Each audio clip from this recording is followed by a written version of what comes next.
Hello, welcome along to the match reaction here on Rangers Rabble. I hope everybody is well. Hello, I'm Martin and I'm joined by Jamie. Jamie, how are you?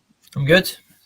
Good. It's a nice colour of t-shirt you've picked there, my friend. Yeah, black and yellow. So yeah. You're acting as if I'm wearing Bumblebee hoops. Cammy, my friend, how are you? Aye, better than I was 45 minutes ago, but it was it's 90 minutes of my life I'll never get back, but 3 points and up the road.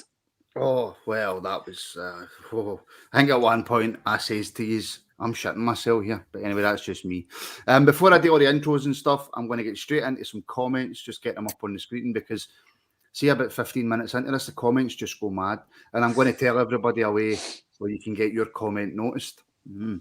Keep your eyes peeled. So anyway, Owen, as ever, come on the Teddy Bears. Curry Muncher, that was a hard watch, but we still take the 3 points. Penalty Rangers, I can hear the tears already. I know I had a bet on the 140th minute we would have got a penalty, but there you go. Man of the match, Hadji. I don't know if he was rank rotten, but I agree he wasn't the man of the match. RSC 56 needs to be better. I agree. Aldo, good friend of the show, Aldo. Bassey solid again, boys, just getting better and better. And Kent, he will just tear you apart. Up steps the captain for a penalty and the 3 points. Right, I'll come to more of the comments in a wee bit. First, a wee bit of advertising. You know what I'm like. I love my advertising. Please do like and subscribe. And I think Cammy's frozen. Look at that face. It's beautiful, isn't it? Please do like and subscribe. A like really does help us out more than you know. And we're getting so close to the 4K. So please do that. You can also help the podcast out by, and if CGM, which I haven't seen him in the comments, if CGM should tell you all about it. Is he here? If you want to help support the podcast, good evening, CGM. You can sign up to us on Patreon for as little as £2 a month, get access to loads of extra shows, and really help the podcast go that way. And and I've had a few people message me saying, look, Martin, I don't like Patreon. I don't want to download it. I don't want to sign up to it, but I want to support the podcast. So I've brought back the ability for you to join the channel on YouTube.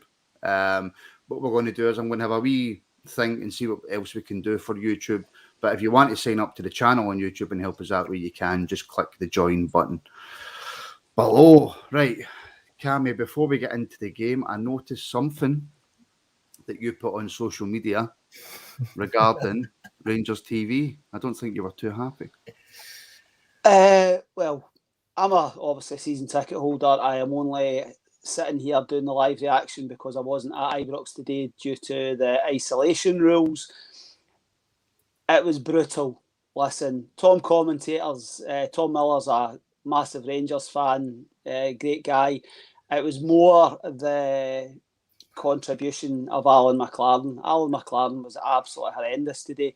The game itself was poor, but the hot takes for the commentators, you know, the man of the match. I'll use the man of the match. There's so many I could be sitting here for 20 minutes. There was so much nonsense spouted by particularly Alan McLaren, almost mocking Yanis Hadji getting the man of the match. Now listen, he wasn't brilliant, but at least be professional about it. You know what I mean? It's like, it just, listen, it was a dire performance on the park, but it was toilet, as they would say, by Rapier. But Alan McLaren, he works in hospitality.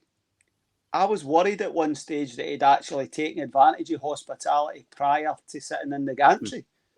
Because it was just, you know, the days of Clive Tilsley and Kevin Thompson, you know, actually properly commentating and analysis on matches, you know. I mean, I know we're here to talk about football and that, but I'm glad I don't have to rely on Rangers TV on a fortnightly basis, because if that's what the sort of stuff that's served up, no good enough for me. You've got good analysis for Neil McCann, Shelley Kerr at half time. You can't, you know, you always, I've all got a lot of time for both of them. You learn something, you know. It was funny when Neil McCann's phone went off at half time, right enough. But, you know, they're football people, they understand it. Alan McLaren's played the game at a good level, was a good Rangers player, good Hearts player. You would not have known it by just the rubbish that he was spouting throughout the match, you know. And it wasn't the best, but hopefully that'll be the last time I have to listen to a home game on Rangers TV. I know. Unfortunately for me, throughout my life, I've always had jobs that meant there was absolutely no point in me buying a season ticket because I very rarely could get the game simply because I was working. So I've had to rely on Rangers TV probably since I can remember. JD, is it something that they really need to look at and try and improve? Because I'm not saying we're going to be, but should another LD lockdown come in, which I hope it doesn't, right? But we're all going to be stuck watching it. I don't know. I don't think it's going to be high in their priority list, is it really? Should be, but though. You roll out Kevin, KT and Clive Tilsley get rolled out for the big games. So they're on the big games, the European nights and all that. They do come back on it. Just your random games. It's Tom Miller and then just somebody pulled it for somewhere. Somebody that's working at hospitality invariably is the person that gets the gig. That's probably part of the worse. There's been worse than Alan McLaren. I'm similar to Martin. There's been worse than Alan McLaren. I can't even. I know he's all right. He's a nice bit. Hugh Burns is worse, isn't it? Hugh Burns. He's 10 times worse. But do you know what? Listen, see, for me, they guys are Rangers men. So they're on there trying to do a job. Could it be better? It probably could be, but do you know what? I'm not really too fussed, to be honest, man. I know it's just it's the product that your club's giving out. You know, there's other people watching that, and I think all the Celtic fans that were sitting watching that, wetting themselves at like 65 minutes, and it's 0-0. You know what I mean? I thought of them when it came up penalty at Rangers. I must admit. You know, yeah, I know. Anyways, okay, let's talk about the game. Oh, that was brutal, JD. I must admit, and I'm a pessimist, right? I think most people who watch this regularly know that I'm a pessimist. You know that Cammy regularly has a go at me for being a pessimist. But JD, I just didn't think it. I thought it was going to be one of those days. I did as well. However, I'm still not down the whole really pessimistic. It was absolutely shocking. Not shocking. I just couldn't see a goal coming. Yeah, I thought I did say as well in one of my other chats. I thought there's maybe a sucker punch here. That Hearts feeling about it, but the first half we can't. There's nothing to really talk about in the first half. So bad. Other than Hadji's performance in the first half was pretty poor. Mm-hmm. Listen, he moved central in the second half and he showed what he's all about. It wasn't outstanding, but I'm glad he still showed how good a footballer he is because he was getting lambasted all over the place on Twitter and in the chats and stuff like that. But it was just the game was dark. The fog was there. By the way, I know we might come on to this, so I don't want to jump, but I thought Dundee United played really well. And I know you slagged me. Dundee United played well, and all the young boys are some talented young players if they protect them correctly. Mikkelsen played centre mid. I thought he was outstanding. So first half though, it was just so abject. It was nothing to even talk about. So we can move on to the second half if you want. There was a few things to talk about, and by the way, my internet is showing that I've got a bad signal. So if I cut out, guys, it's down to you too. Starting the game, Cammy, with Tav at centre back, Patterson right back, and Bassett at left back. Strange one. What did you think of that? Was that maybe a sign that we were thinking this is going to be a little bit easier than what we anticipated? I really don't know. I must admit, between when the team lines got announced and obviously the way that the lineup was listed, it looked as though Tav was going to be right centre back, Wilson left centre back. But I'm in so many conversations. I'm going, Patterson will be playing at left back. It's only going to be one change, like happened the other night when Borna went off. So I don't think we're thinking we're going to take it easy. He obviously thinks that that's something that can as an option. He's obviously looking at the fact that we've got a complete dearth of available centre halves. Balogun and Bassey are probably going to go to the African nations. What's the situation with Hollander? Simpson's clearly no trusted. I don't know. But to then start the game and then within 3-4 minutes, you've reverted back to what we thought would have started, you know. I don't know. I didn't see Gio doing that. I must admit, he's the first 5 or 6 games, it's been one change here, one change there. I didn't see him completely decimating. I mean, we spoke about it in the preview yesterday, and I said if Borna's not fit or ill or whatever it is that's wrong with him, Patterson comes in at left back, because you don't want to make too many changes to a back line that has been keeping clean sheets, as much as there's still 1 or 2 issues defensively. I don't know the thought process. I know that he said in his pre-match that it was about using the squad and busy period of games and yada yada yada, but I'm not convinced that it was the right lineup, and it's no. I think Nathan had a difficult first half. Difficult first half. I thought he put in a good cross for Morelos with a header, but I thought he struggled a wee bit. There was a simple pass went under his foot. But I mean, I think that was very symptomatic of everybody in the first half. I think Hadji's the one that JD talks about. He was at hospitality with Alan McLaren for the 2 hours before the game. You know, he just the harder he tried, the worse it got for him. You know, but it's very much. I don't pay a lot of attention to social media during matches and stuff like that. But it was very noticeable that Hadji was the one that was getting all the stick, but he wasn't alone. Yeah. You know, there was a lot of them in that first half were miles off it. Martin, can I just say, see the Gio thing, trying that? I think that I know it probably didn't work out or whatever, but I think it's just shown that we don't actually have anything that's really set in stone. I think it's shown that Gio's brave to come in and try something new. He probably thought, you know what, a team full of youngsters, let's just see what happens here. And then when after 3 minutes, 4 minutes, like, this isn't working troops. Let's just But JD, on that point as well, I think actually the commentary team picked up on it, or Neil McCann picked up on it. I think Gio was expecting him to start differently. So at least he's tried something, noticed, hold on a minute, tactical wise, this doesn't make sense, and he's changed it right away. No hesitation. Really, we've seen him do that. We've seen him do that probably 2 or 3 times in the time he's been here. Changes it really early when something he doesn't. He's a bit of a perfectionist. Something he sees from the outset and doesn't like, he'll change the way we are playing to adapt to that.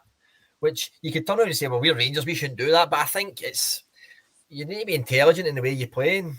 These guys are coming from Holland. I mean, it's a different kettle of fish from the way they've been brought up through football and their coaching philosophies and stuff like that. So I think it's good to see him try things and change it. Sorry, Pablo. Martin looks like he didn't know it was a Zoom call day, but just thought, fuck it. See, when you're the boss, it doesn't matter what you look like. I can look any way I want. It doesn't matter. That's the benefit of being the boss. Sorry, Cammy.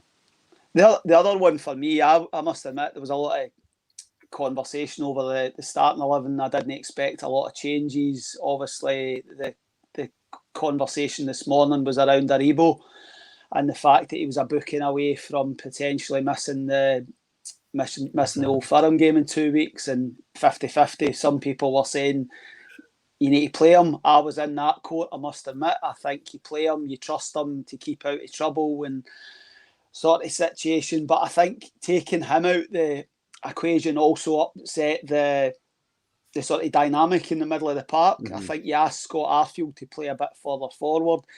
For me, I thought we had moved away from Lundstrom and Kamara. I'm not just picking on Lundstrom, but that type of, I thought we were only playing the one sitter, which has been Glenn Kamara, and then you've obviously had, I don't think that worked at all. I think Kamara looked far more comfortable as the deepest. I think that's more advanced. I don't think he looked comfortable at all. That's not to say if it happened over a period of games, but it certainly didn't work today. So I think that Hagi, as much as over the 90 minutes, it wasn't his best game by a long way. I think if Hagi's going to play, he plays where Aribo's playing. You know, it's very much Aribo or Hagi. We've got another 3 games before African Nations. I think that there's an opportunity for. I think there's a real opportunity for Hagi to show what he can do in that central position when Joe's away. I think that I just think that he's not contributing when he's wide. So I think you play him in the centre 10 or you don't play him at all, in my opinion. It's a tough one, isn't it, Cammy? Because he is a talent. Listen, he's not played that well since Gio came in, but he's been playing out wide. Everybody's been screaming that Hagi's a central. We all thought he would be the one that would be playing at 10 and Aribo would be out wide. I think it's going to be interesting once if the AFCON goes on and Aribo goes. I think we'll see him play every game in at the 10. And we're going to see he's going to hit a bit of form. And then if we have 2 players of that calibre on fire in there, it'll be tough for one of them maybe not to play, but I can't ever, the way we've started, I just cannot ever see now Aribo not being the first choice. Because even when he came on, he's just gliding by folk and he's just shown he's took his game to another level. I mean, listen, it's there's still that element of fear that he missed time something in the 20 minutes he's on the park and he picks up a booking because the referee wasn't having the best day, to be honest with you. But I think it was just the first half. We could talk about it for 5 seconds, but it was very disjointed. It was very pedestrian. There wasn't any zip. I mean, they were talking about in the commentary about being a zip on the pitch. You wouldn't have known it by the way that we were. It was a wee bit back to earlier in the season, where instead of taking 2 and 3 touches, we were taking 4 or 5 touches to get to the one place, and it was a tough watch. But even within that, I thought we had chances. I mean, I think Morelos should have done better with the chance that he's through. I think he lacks that wee bit of.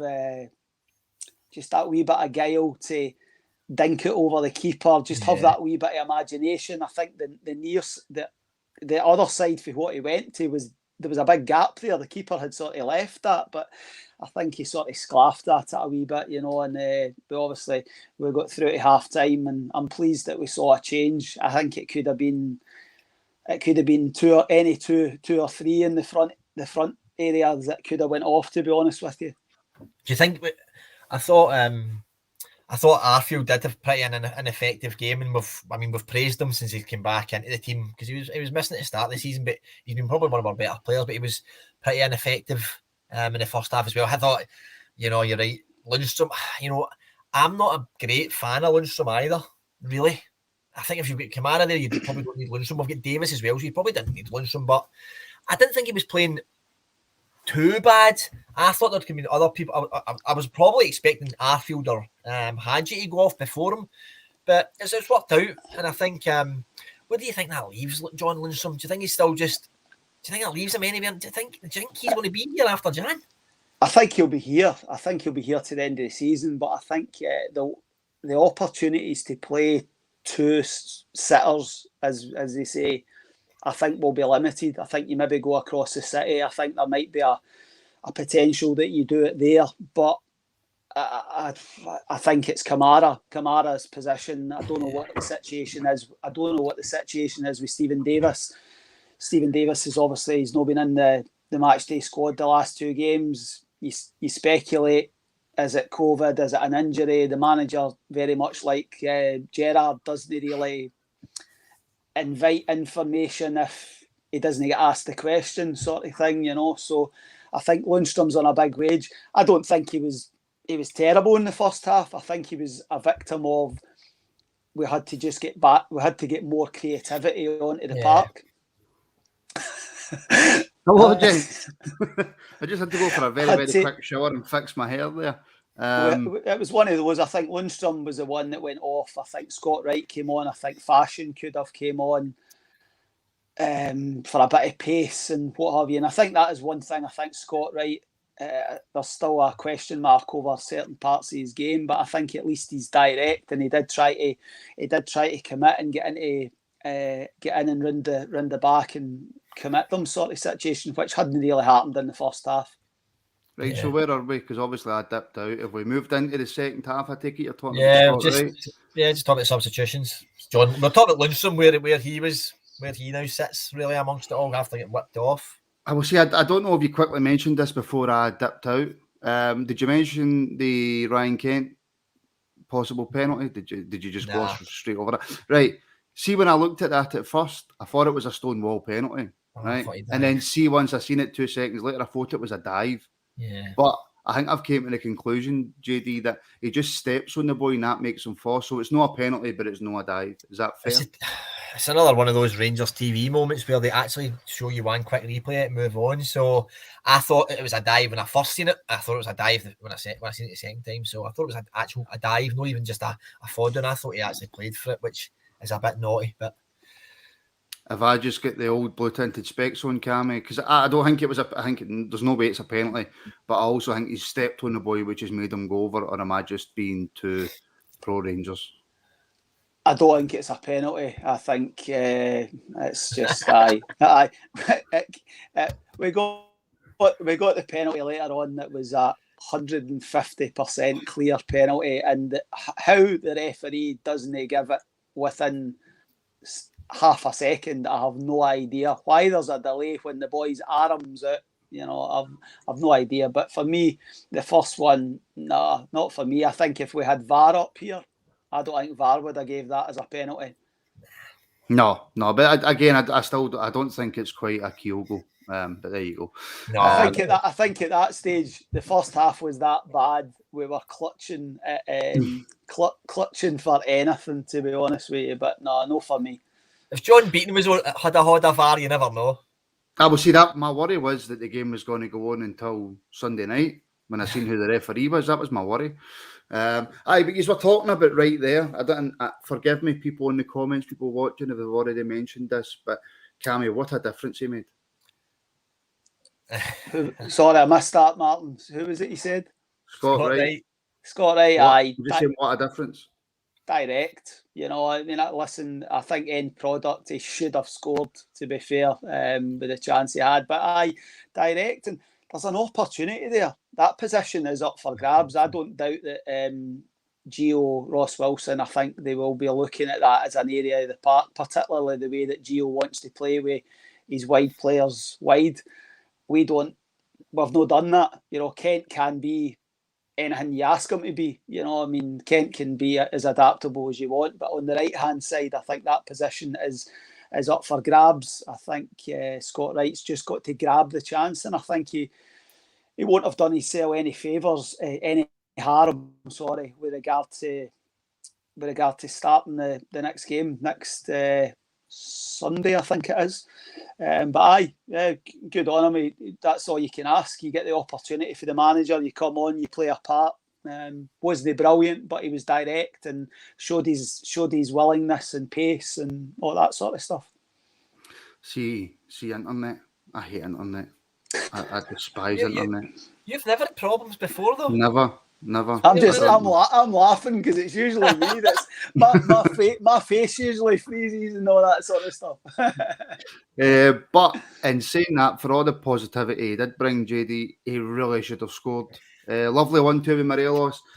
I have to say, I thought their goalkeeper played well the full game. I think he had 2 cracking saves, and that was one of them for Scott Wright. But Scott should score.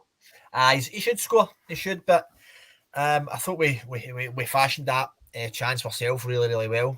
And another day score that, or another wee bit of guile, he just drags it to the left with studs and then just rolls it in. But I like Scott Wright. I know some people don't like him, think he's good enough, but that's again, there's a bit of snobbery, some boy that's came from Aberdeen or wherever, but he'll never be good enough. He's still young enough. We've got a new coaching team. I'm not sure the old coaching team were 100% convinced by him. So he's got a fresh challenge and a new start here. So his directness, what Cammy's saying, is what he just brought about the game was just like it was a non-entity at half time. He just brought the first time he get the ball, he just went like boom, and I'm running, and that's right away we were a bit like, right, brilliant, something is going to come, and then all of a sudden Kent starts doing it as well. So I like Scott Wright. I think he's got a future. He might not ever be a starter, but I think he will have a part to play in helping us win the league this season, big time. And his finishing and his final ball needs to be better, I think, as well. See the thing, Martin, with Scott Wright and the 3 points today, and the old cliche, they're the games that win league championships, and it sometimes takes a player that isn't a starter to come on and affect the game to get those 3 points. It might be somebody that doesn't start 10 games. I mean, Scott Wright might not start 10 games this season, but his influence and what have you, I'm not saying it was a man of the match performance or a match winning performance, but he had a positive input. He changed the game. He did. He had a positive input in the second half. And I think as a whole, see, to be honest, we were going to talk about the second half. I think we were still pretty laboured, but I think we were far better in the second half than we were first half. And I think on another day, you score another couple of goals with a couple of the chances that we created. Well, see, this is the point, and this is something that I had wrote down, JD. And just before I move on to that, actually, right, I will come to a couple of comments. Grant McRoberts, I'm not convinced of Scott Wright. He has to be one of the ones out the door. GB, I like Scott Wright. Don't give up on him yet. Can I just jump on that, right? I've just finished saying we don't have any natural right-sided wingers, so he's certainly not going to be out the door. You know, he might not be a starting player. We probably are looking to bring in a right-sided wide player. Who that is, that's up to Ross Wilson. But he won't be out the door. He's under contract for about another 3 years. He'll be part of the plans, whether he's a starter or not. But the opportunity is there for Scott Wright. You know, there's enough in his game. There's enough in his game for the coaches and the new coaches to work on. For me, he's got pace, he's got energy, blah, blah, blah. He still has to finish. We talk about the numbers that Aribo's adding, assists and goals, and Kent's assists and goals. That's what Scott Wright needs to do. And he scored the other week. You know, so that's the challenge for Scott Wright. His input was good today, but he has to, when he gets the opportunity, he has to have... Cammy, you're talking about him adding those numbers. Ali Quinn's right. He doesn't get the minutes he needs. Yeah, I agree. He doesn't get the time on the park that Aribo gets, that Hadji gets, that Tav gets to get all these numbers. He's never had an opportunity, Scott. Has he ever had 5 or 10 games in a row, Scott? No. Right? Ever? He had I think earlier in the season when Ryan Kent was injured, I think he had an opportunity for 3 or 4 games, and he didn't do particularly well. Is 3 or 4 games enough? But that's the nature of the nature of the beast at Rangers. You have to grasp your opportunity when you get it. You know, he's been out of the picture for a wee while. But it's up to Scott Wright, you know, whether he's had enough minutes or not. It's up to Scott Wright when he gets the opportunity to make himself a starting player every other week. It's up to him. Jamie, answer this for me, will you? I like Wright. I just wish he could be involved in games. He seems to drift out of games too quickly for me. Is that not what wingers do? I don't like that whole drift. The wingers drift out of games. If Gio's telling your man, stand on that touchline, and I want you to hug that. And if the ball doesn't, he can't. We need to get him the ball. So that's how wingers drift out of games. There was another. I know Graham had said, or Grant had said, I'm not convinced he should be the first one out the door. See if you're only convinced with Scott, you had to just see the impact he made once he came on at half time. The game was at a dead rubber at half time. Scott Wright gave the whole place a spark. And CGM, there's no. I think he's better than Candace. There's no way that he's not better than Candace, man. Candace was a willing runner and we worked hard. Scott Wright's got more technical ability and he's right toe. I don't know so much. I liked Candace, Cammy. We've moved on. Come on. We've moved Next on question. for that I don't know. I liked them. Anyway, moving on. JD, Cammy mentioned it earlier because you know how Cammy likes to, when you start, he likes to just jump ahead and talk about everything in the one go, so he takes away all your talking points. Stonewall penalty. Absolute Stonewall penalty. At first, his arms lit. That was what's going on. broken record again. We didn't really see a good replay of it. When I first seen it, I was a bit like, is that? What was that? What kind of happened? Nah, I was didn't hoping see it was it. Big Charlie Mulgrew, but it wasn't. But aye, it's a Stonewaller. The poor boy. I know he's a from what I hear, he's a good Rangers man. So, but aye, Stonewaller all day long. I know. Good. I could only imagine the JD household, gutted. No, not at all. And Captain Tav steps up. I've seen a few people shouting, "Get Roof on, get Roof on." Captain Tav does what Captain Tav does. I think Tav was the only one that was available to take the penalty, but I think he stroked a penalty away a few weeks ago against Aberdeen with similar style, right into the corner, very similar to the sort of penalties that he used to take when he was. And I think he's back on the pens now for me, because Roof's not going to be in the starting lineup anywhere anytime soon, and for me, your penalty taker has to be a starter every other week, and that's why I don't personally think a right back should be taking your penalties. I always think your number 9 should be taking the penalties, but is Tav your normal right back? At the moment, he is. The positions he takes up, the way he plays. No, but I'm meaning but I'm just saying you wouldn't expect that. You would have Sergio Perini hitting your penalties, would you? Because he's a totally different player. But the point is, my attitude has always been that a Rangers number 9 should be scoring 35, 40 goals a season, the amount of chances you're getting. But by that, you're getting 10 penalties. Mm-hmm. Yeah. Ali McCoy scored so many goals for Rangers. Chris Boyd scored loads of goals for Rangers because they took a lot of penalties as well, which bumps up. And that's all I'm saying. But for me, as it stands, until we sign Mbappe or Salah or somebody like that, it's going to have to be Tav. What are you laughing at? Mbappe's out of contract. We can discuss a pre-contract with him in January. We couldn't even afford to have a cup of tea with his agent. Here's a very good point for JD. Jeez, that's difficult. How did the ref miss it? Because it was the linesman that gave the penalty. Right now, we're sensible people on the blue side of Glasgow, right? So we don't jump into, he's done this on purpose. We don't go with conspiracy theories, right? I've always maintained that the refereeing standards in this country are just really, really poor, and I think that's another example. Because if you're on that park, I don't care where you are on that park, you don't miss that handball. I disagree with you, man. I think the fog plays a part, and I think the angle. Because at first when I seen it, I wasn't sure.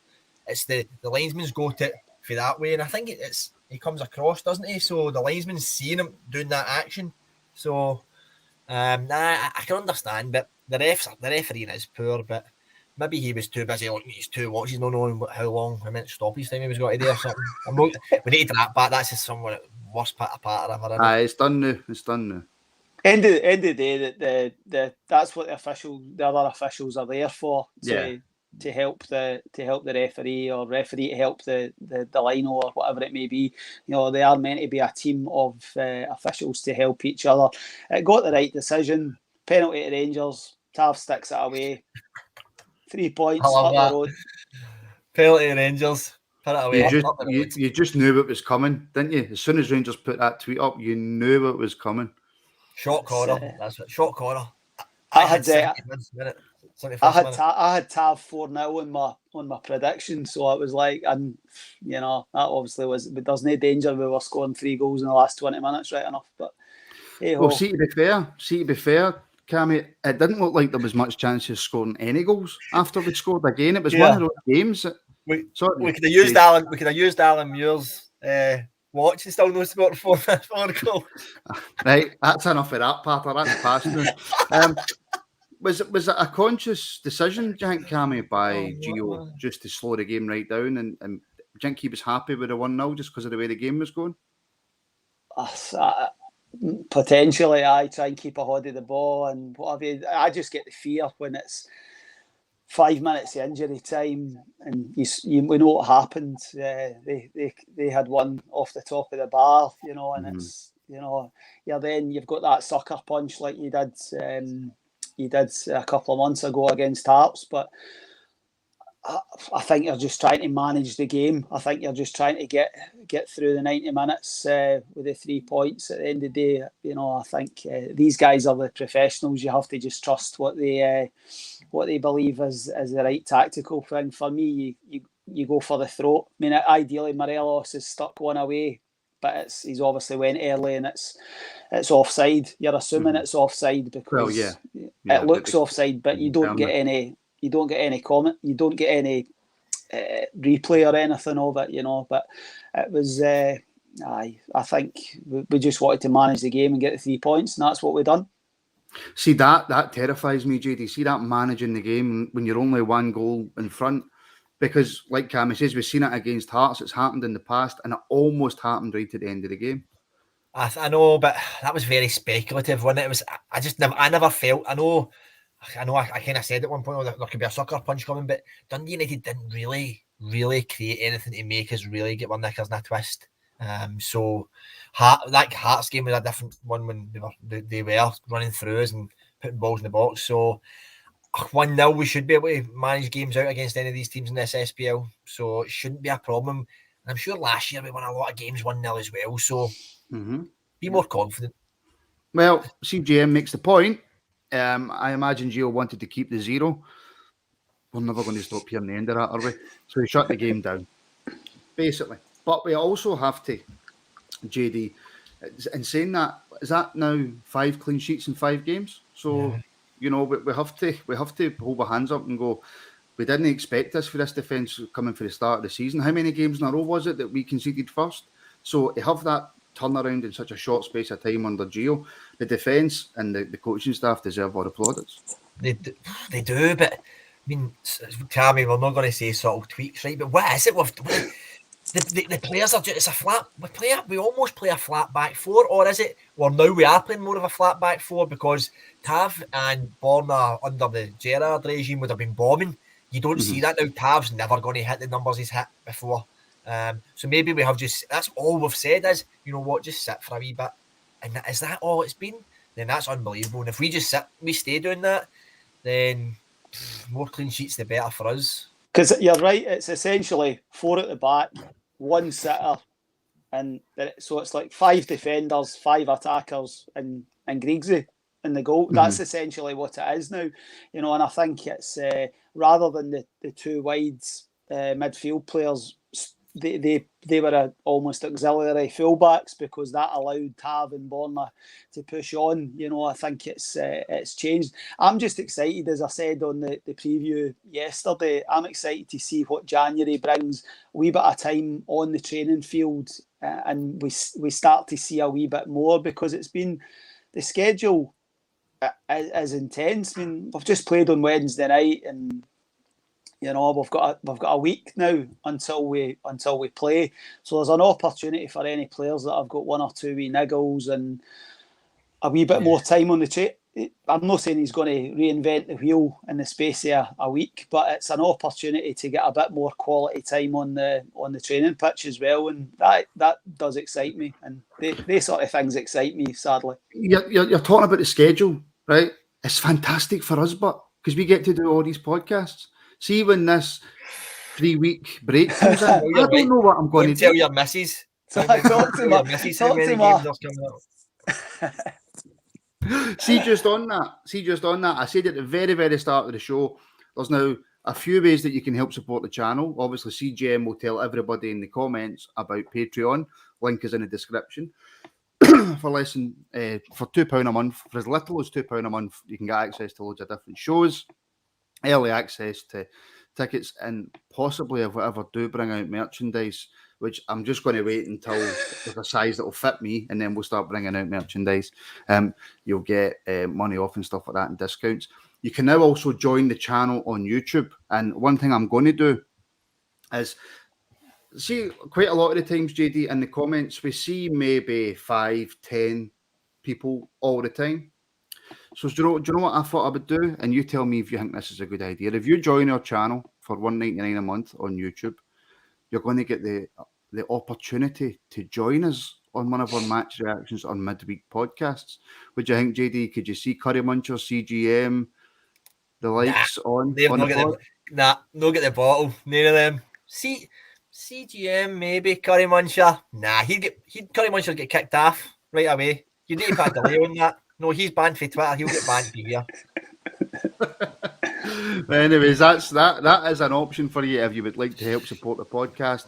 We're so close to 4,000 subscribers, so please do get subscribing and like as well, because like is how the algorithm or something. I think that's how you pronounce it properly. Also, comments. So see, after this is all finished and you've went away, you've had a few bevies, and you remember something that one of us have said and you think they're talking absolute nonsense, get back in the comments once the video is finished and leave comments, because apparently that also helps the algorithm or something.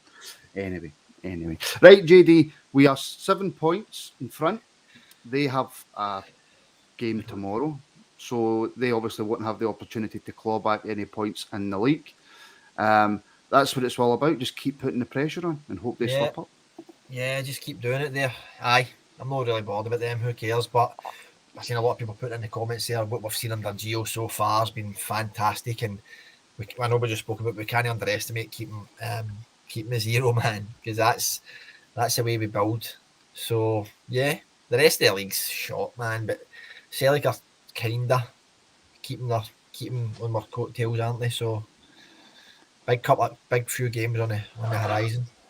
They go to St Mirren on Wednesday night.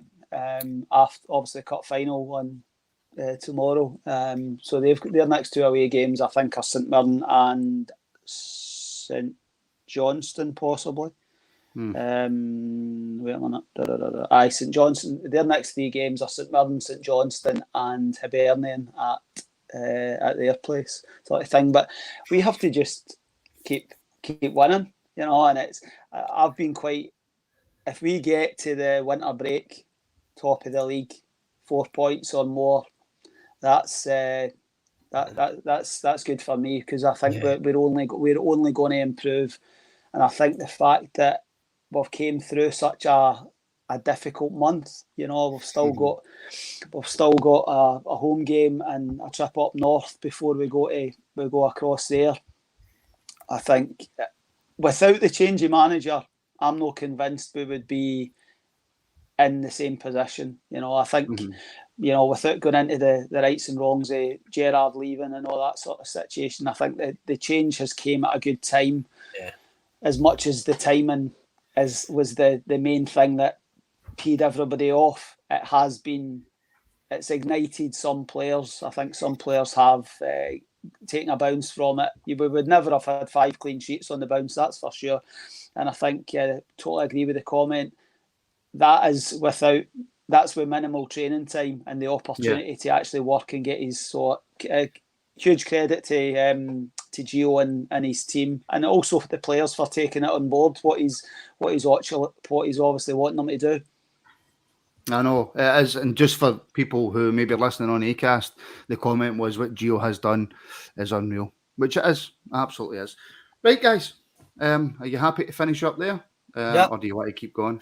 I've got a result to make for dinner, so I've just ordered takeaway, so it's fine. There we go. Anyway, as ever, thank you to everybody in the comments. Thank you to everybody watching. Thank you, JD. Thank you, Cammy. Please do, as I say, like and subscribe if you want to help support the channel. I've told you all about it. I don't need to tell you again. So thank you very much. Wait a minute. When are we back, JD? Because you're the schedule man. Oh, what day is this? Saturday? Yes.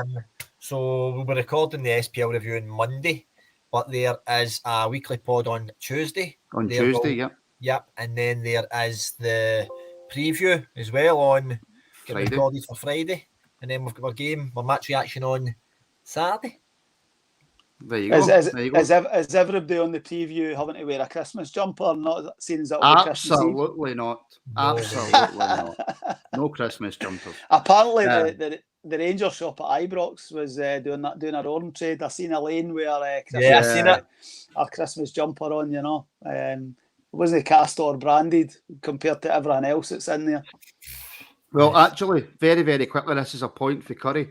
If I don't see you before Xmas, hope Santa is good to you. Hope Santa is good to everybody. If for any reason we're regulars and everybody watching doesn't manage to see us before Christmas, which you should, because you've not really any excuse not to, then I hope you have a fantastic Christmas and a fantastic New Year. There you go. Right, guys, I'll let you go at that. Thank you to everybody watching. We shall speak to you again all very, very soon.